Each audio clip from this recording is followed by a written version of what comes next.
ಈಗ ಏನಾಗಿದೆ ಅನ್ನುವಂಥದ್ದನ್ನ ನೋಡೋಣ. ಕೋಲ್ಕತ್ತಾ ಟ್ರೇನಿ ವೈದ್ಯ ರೇಪ್ ಅಂಡ್ ಮರ್ಡರ್ ಕೇಸ್ ಆರೋಪಿ ಸಂಜಯ್ ರಾಯ್ ಆರೋಪ ಸಾಬೀತಾಗಿದೆ. ಸಂಜಯ್ ರಾಯ್ ಅಪರಾಧಿ ಅಂತ ಆದೇಶವನ್ನ ಕೋರ್ಟ್ ನೀಡಿದೆ. ಜನವರಿ 20ಕ್ಕೆ ಶಿಕ್ಷೆಯ ಪ್ರಮಾಣ ಘೋಷಣೆಯಾಗಿದೆ. ಸೆಷನ್ಸ್ ಕೋರ್ಟ್ ನ್ಯಾಯಮೂರ್ತಿ ಅನಿರ್ಬನ್ ದಾಸ್ ತೀರ್ಪನ್ನ ಕೊಟ್ಟಿದ್ದಾರೆ. ವಿಚಾರಣೆ ಶುರುವಾದ 57 ದಿನಗಳಲ್ಲಿ ಆದೇಶವನ್ನ ಹೊರಡಿಸಿದ್ದಾರೆ.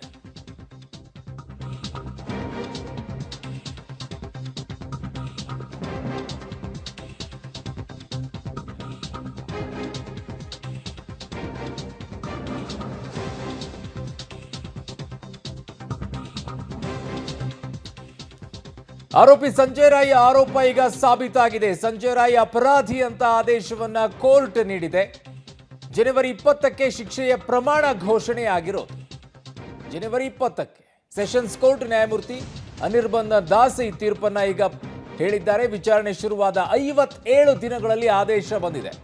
ಈ ರೀತಿಯಾಗಿ ಕೋರ್ಟ್ ಆದೇಶಗಳು ಬರ್ತಾ ಇದ್ರೆ ಜನರಿಗೆ ನ್ಯಾಯಾಲಯದ ಮೇಲೆ ಇನ್ನೂ ಹೆಚ್ಚೆಚ್ಚು ನಂಬಿಕೆಗಳು ಬರುತ್ತೆ, ವಿಶ್ವಾಸ ಹುಟ್ಕೊಳ್ಳುತ್ತೆ, ಇತ್ಯರ್ಥ ಬೇಗ ಆಗುತ್ತೆ ಅಂತ ಹೇಳಿ.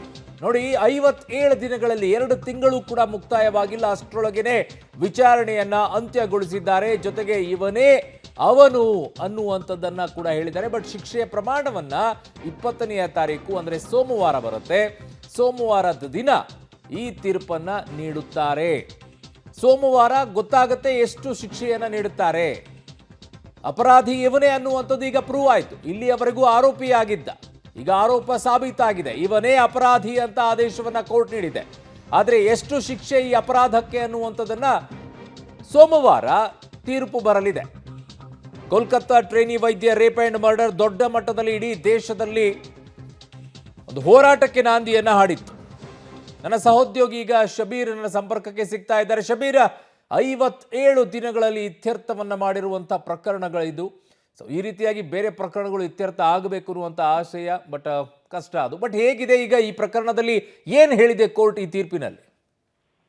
ಅರುಣ್, ನೋಡಿ, ಬಹುಶಃ ಭಾರತದಲ್ಲಿ ಅತ್ಯಂತ ವೇಗವಾಗಿ ನಡೆದಂತಹ ಆ ಪ್ರಕರಣ ಅಂತ ಹೇಳ್ಬೋದು. ಯಾಕಂದ್ರೆ ಇಡೀ ಪ್ರಕರಣ ನಡೆದು 5 ತಿಂಗಳಾಗಿದೆ. ಕಳೆದ ವರ್ಷ ಆಗಸ್ಟ್ನಲ್ಲಿ ಈ ಪ್ರಕರಣ ನಡೆದಿತ್ತು. ಕೋಲ್ಕತ್ತಾದಲ್ಲಿರುವಂತಹ ಆರ್ಜಿಕರ್ ವೈದ್ಯಕೀಯ ಕಾಲೇಜಿನಲ್ಲಿ ಟ್ರೇನಿ ವೈದ್ಯ ಆಗಿದ್ದಂತ ಯುವತಿಯ ಮೇಲೆ ಅತ್ಯಾಚಾರ ಎಸಗಿ ಕೊಲೆಯನ್ನ ಮಾಡಲಾಗಿತ್ತು. ಪ್ರಕರಣದ ಅಡಿಯಲ್ಲಿ ಸಂಜಯ್ ರಾಯ್ ಅನ್ನುವಂತಹ ವ್ಯಕ್ತಿಯನ್ನ ಕೂಡ ಬಂಧಿಸಿ ವಿಚಾರಣೆಗೆ ಒಳಪಡಿಸಿ ಚಾರ್ಜ್ ಶೀಟ್ ಅನ್ನ ಕೂಡ ಸಲ್ಲಿಕೆ ಮಾಡಲಾಗಿತ್ತು.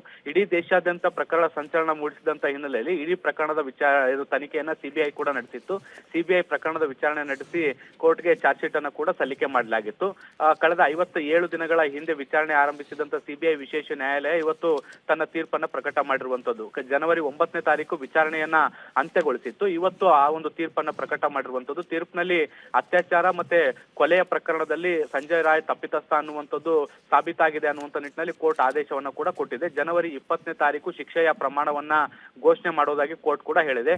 ಬಹುಶಃ ಮರಣದಂಡನೆ ಅಥವಾ ಜೀವಾವಧಿ ಶಿಕ್ಷೆ ಆಗಬಹುದು ಅನ್ನುವಂತ ನಿರೀಕ್ಷೆಗಳು ಕೂಡ ಈಗ ಬರ್ತಾ ಇರುವಂತದ್ದು. ಬಹಳಷ್ಟು ವೇಗವಾಗಿ ಈ ಒಂದು ಪ್ರಕರಣದ ತನಿಖೆಯೂ ಕೂಡ ಆಗಿದೆ. ವಿಚಾರಣೆಯ ಜೊತೆಗೆ ಈಗ ತೀರ್ಪು ಕೂಡ ಬಂದಿರುವಂತದ್ದು. ಅರುಣ್, ಓಕೆ ಶಬೀರ್, ನಿಮ್ಮೆಲ್ಲ ಮಾಹಿತಿಗೆ ಧನ್ಯವಾದಗಳು.